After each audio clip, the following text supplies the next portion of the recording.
Okay, I'm going to teach you how to do this. It's a very calming. I can't find my other ones that I made, but we'll just copy this one to some extent. It never looks the same. So let's start with our backdrop, which is the polka dots. I'm trying to get that into, there we go. You can sort of see it. The colors I'm going to use this yellow, this red, and this green. I could add in some orange maybe, or the other red. We'll see, but for now it's 1, 2, 3, 4 colors. Okay? So go ahead and spritz them and start to get them activated. I'm going to use the 8 brush, size 8 brush. And I'm going to start with my lightest color first, which is pretty typical. When you're doing watercolor, you typically do start with your lightest color so that you know where it is and you can protect it. Take a breath. Pause. What's your intention today?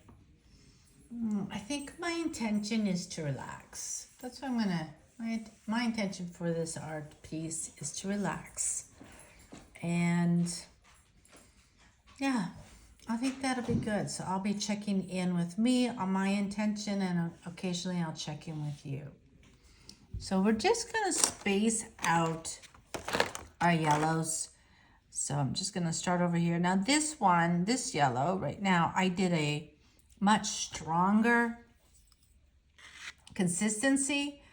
So this will turn out brighter. If I wanted this more pastel, I should have added more water, which I can do actually. So I think I wanted a little bit more pastel-y. So I'm just gonna tap that a little bit. If yours is a little bit bright, you can do the same. Okay? I'll just add more water. I'm mixing this on my, I got a really messy palette, so I'm just gonna mix it here, just a little bit more water in it. I'm gonna come back to it. That's a little softer. And then so we're just gonna go different places and just slowly put in our yellow circles. Our tendency of making circles is like we did when we did crayons, when we colored, and that is to do the circle and then color it in. But with watercolor, we really don't want to do that, and the reason is, actually I'm going to make this bigger. The reason is because often, I'm just going to do one here. I'll do a small one. When we do that and then color it in, there's a pronounced ring around the outside. Now in this case, it didn't happen, but it is something that can happen, and so that's why we don't recommend doing it. All right, I think I'll put in a couple more. We're wanting to make sure that we go off of the page some. So it kind of floats, or looks like little bubbles of different colors have been floating around. Now I'm going to pick up the next color. I'm going to do the same. I'm going to put it on my palette, try and find room for it. And I'm going to add a bunch of water to it, clean water, so that it's, now that mixed a little bit, but I don't mind that. That'll be okay. And now I'm just going to space this out. So this mainly has a lot of yellow in it.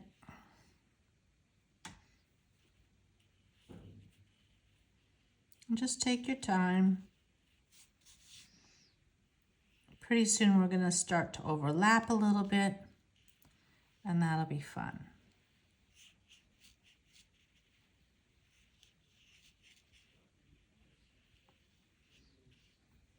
And remember to do different sizes. So that one's pretty big. I'll probably do a small one over here. Maybe here.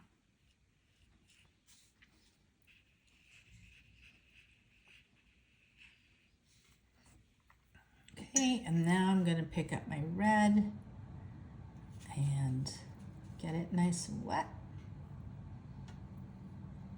I'm gonna keep going. Now, one of the things that's pretty important with this, especially when you're doing a lighter color that has more water, as you can tell, these are pretty much already drying, okay? Because they're not these bubbles of water. I can tell right now I have a lot of water on my, let me see if I can show you on a, if I pick up a lot of paint that's really, really saturated with water and put it down, this wasn't actually too bad. But a lot of times what it is, it becomes just this bubble of colored water. When that dries, that's gonna be extremely pale, one. Two, it's also probably gonna have a ring. And three, it's gonna take forever to dry. And we really want this to be kind of dry as we go because we don't want it to blur and meld really big. If I overlap, like if I overlap with this one, let me just overlap here. So there's a little bit of, so I did the outline. There's a little bit of blur, a little bit of the, what do we call that? You know, I don't know why I can't find my words today. Just a little bit of the happiness that happens when wet into wet meets. But for the most part, this circle kept its shape. This one is still a little bit wet, and if I went into it, it might blur a little bit more, but anyway. So that's why I mean we want to kind of be dry, so be careful about how much wetness you put on your brush. If you've got a lot of water on your brush, you may want to tap it just a little bit off on your paper towel.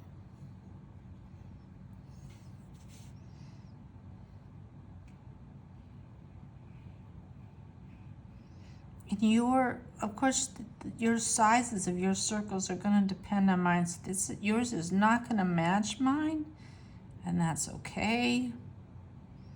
Just let it be what it's going to be. For some reason, I'm doing my circles really big with my red. You don't need to do that at all. That's kind of new. I haven't done really big red circles on any of my other ones, but that's what's happening today. So I'm going to go with it. Because there's 4 of them, typically an off number is better. So I'm going to make another big one over here, but just partly on.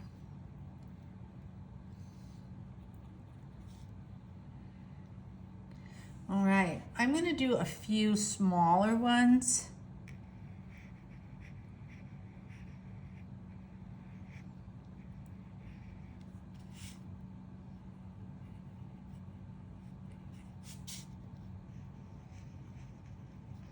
We could also bring in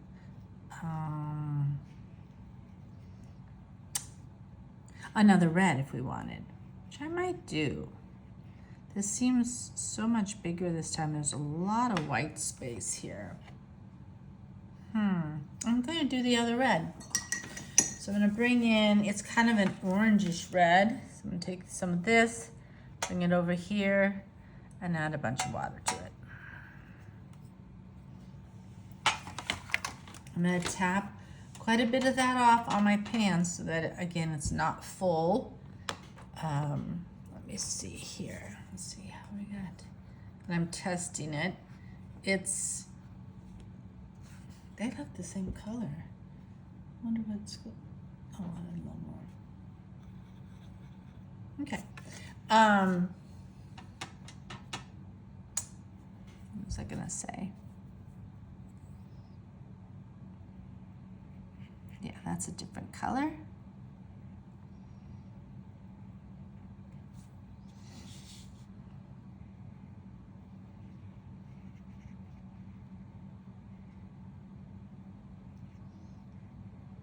So what's really cool about this is when they cross over, see how that gets a darker? Well, That is a really wonky circle. There we go.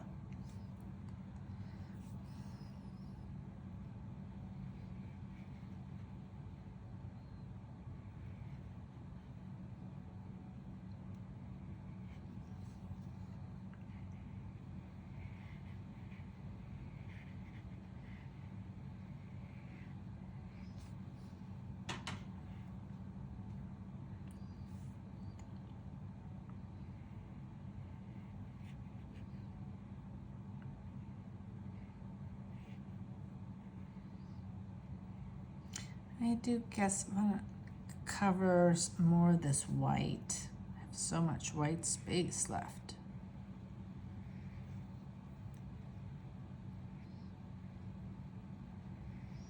Okay. So a lot of red, a lot of yellow. I think I might do some orange now. So I'm gonna make a really light orange. I didn't think I was gonna do that, but I'm gonna add that in. I'm gonna put it over here. I'm gonna let some of the yellow come in and add more water. I'm just gonna make it a nice orangey, yellowy orange, okay?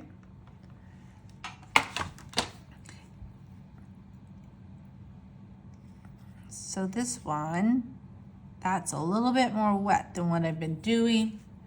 I should have tapped off a little bit off of my brush. Yeah, I like this orange on here. That looks good.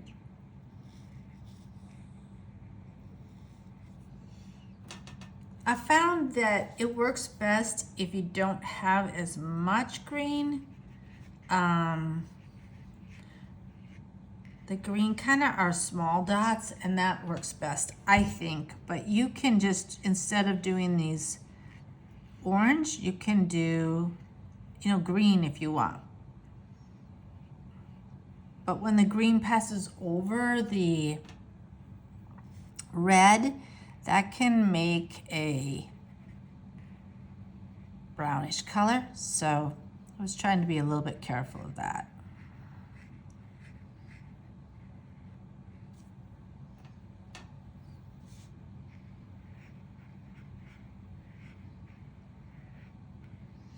Just check in with your intention, check in that you're breathing, that you're having fun. I know that this is just really hodgepodge. Like this is probably one of the least instructive ones. It is a lot of just putting in where you think and hoping that that works. So you might want to just pause and go, it's okay. Just have fun doing the circles, because the circles are really jolly. They're just so jolly.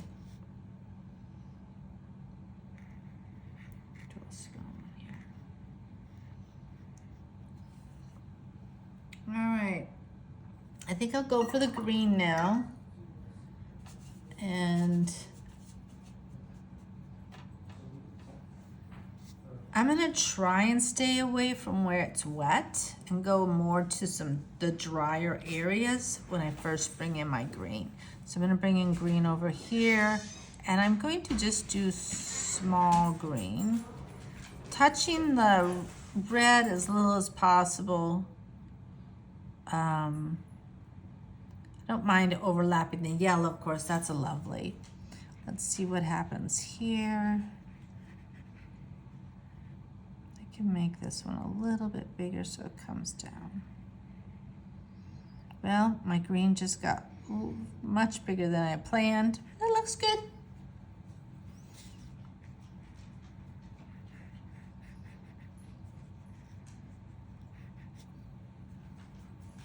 That's still wet over there, so I'll go there last.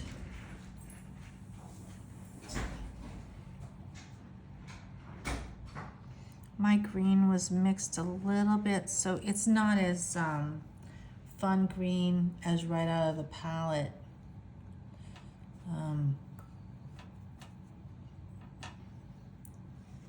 It was a little bit subdued. So Oh, I'll just keep going.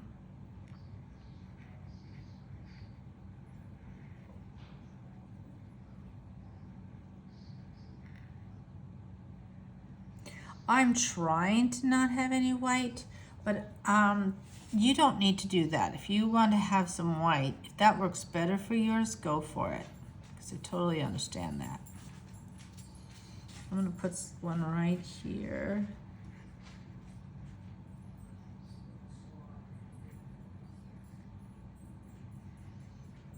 And I'm actually going to put one in this corner.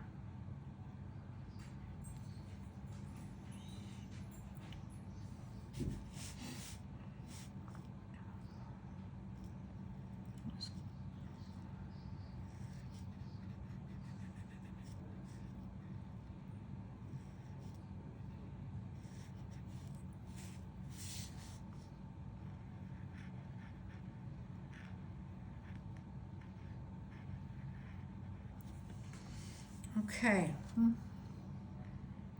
I'm looking now to see, obviously I've got some white. Do I need to put any green anyplace else? I don't think I want to put any more green anywhere. This green got really muddy, so I'm just going to go over it real quickly.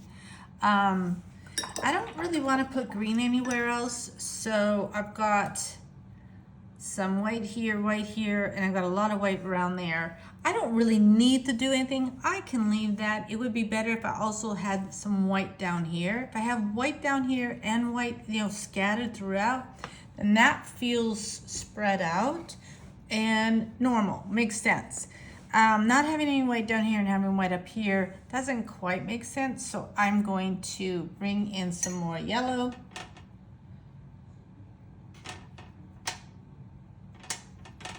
And just do some more circles here with the yellow. And try to cover up my white spots with that.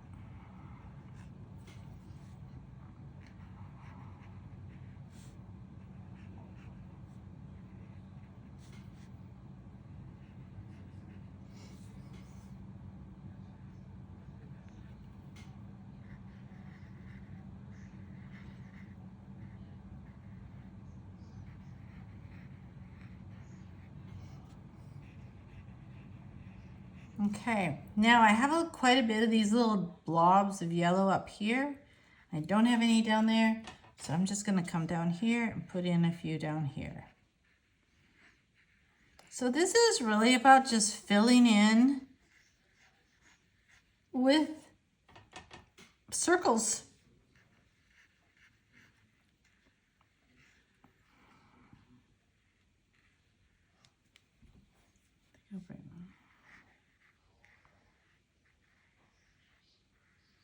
All right, this is pretty big here, so I'm gonna do a circle here. Only you don't really see it.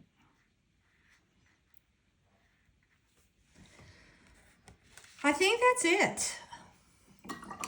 I'm gonna just stop there. And it's cheery. If yours is like this one had lots of blending, like lots of bleeding. And I think it turned out great too. So they just all turn out really, really differently. And I just go with it. It's bubbles, it's colorful bubbles, and it's fun. I'm gonna run the blow dry over it, then I'm gonna show you how to put in the dandelion.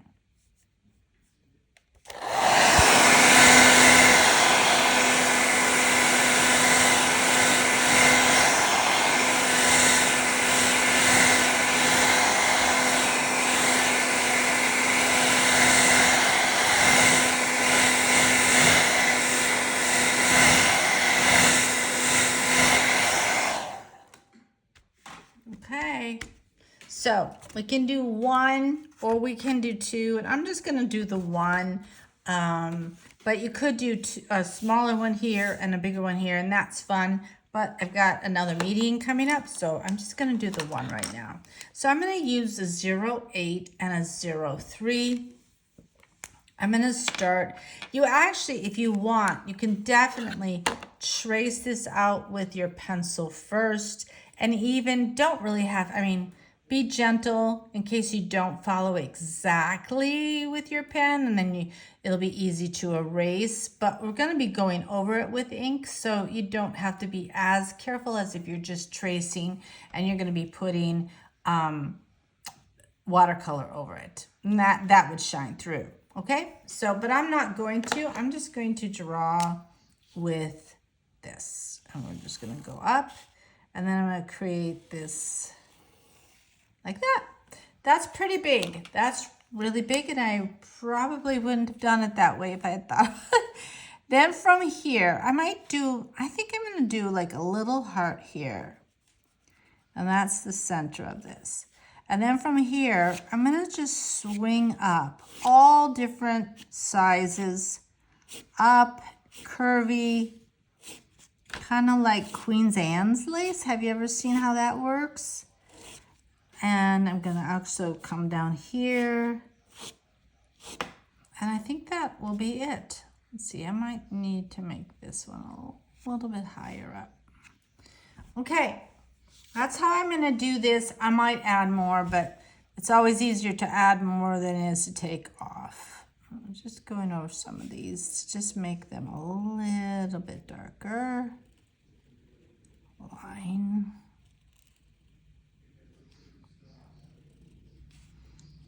Just going over it kind of, even though it's not exactly over, it's creates a little bit of a feeling of depth with this. So I'm not tracing it exactly so that there's a little bit of space. Sometimes you can see a little bit of color through them. Not with all of them, but with some of them. Okay, I think I have this one left to do. Now, I'm going to do tiny hearts, still with a 0.8. We're just going to put tiny hearts on each one. This can feel really therapeutic, so just take your time and enjoy bringing in all these sweet little hearts onto this Queen Anne's lace. That's what I'm calling it.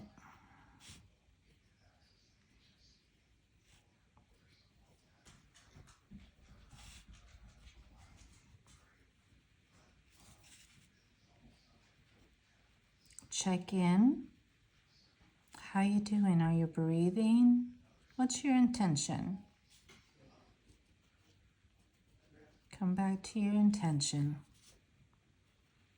Your intention's kind of like meditation. We get in our heads and the critic starts talking, and that's kind of like when you're doing meditation and you're trying to pay attention to your breath, and you are being aware of your breath, and then suddenly you're in your mind and you go, oh, I'm in my mind. Now I need to bring back my attention to my breath. That's what an intention is like as well. Oh, I'm getting perfectionistic. I need to come back into my intention, which is to have a good time or to relax or to let go of something. I brought in one more. You can look at it and go, okay, I might need a shorter one right here. So I think I'll do that. There we go. And I am going to thicken my stem, and it's going to be a little bit, different thicknesses. I'm not coloring it in solid. A little bit of color I think is kind of fun in it. So I'll flare it out just a little bit at the bottom. There we go. Now we do 0.03, and we just start flicking little spikes off of these. About what? 1, 2, 3, 4, 1, 2, 3, 4, maybe 5, maybe 1, 2, 3, and 1, 2, 3, 4. So they're very different. And then we're going to just put a little dot, and the dot doesn't even really have to rest on top of the spiky. just actually a little bit of space is pretty good. It kind of helps make it feel a bit airy. Okay, so 1, 2, 3, 4, 1, 2, 3, and the dots. Again, just let yourself enjoy this part. This whole thing is like, it's not one way, there's not a right way. This one really turns out very different every time. So a really good lesson with this one is let it go. Just let it unfold and be what it is. And just have fun with it.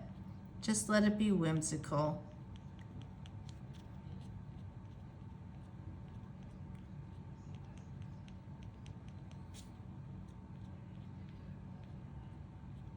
I do think the more you do those circles, the more you get comfortable with figuring out how to space things. So this is one you can do over and over, and you'll get a little bit more comfortable with the spacing of the circles, and it just makes a nice card because you can certainly write happy birthday here or congratulations along the bottom.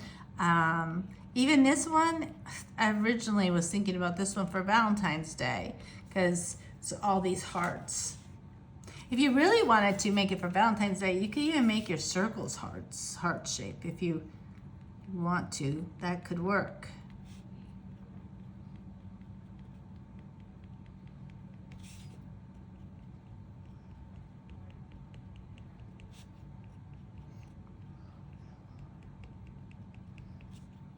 I hope you're having fun with this.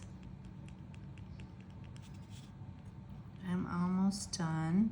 I'm not going to put any words on mine today. I am going to sign it, and I'll sign it with my 03. Remember, when you tear off the tape, you're going to tear that off at a 90-degree angle.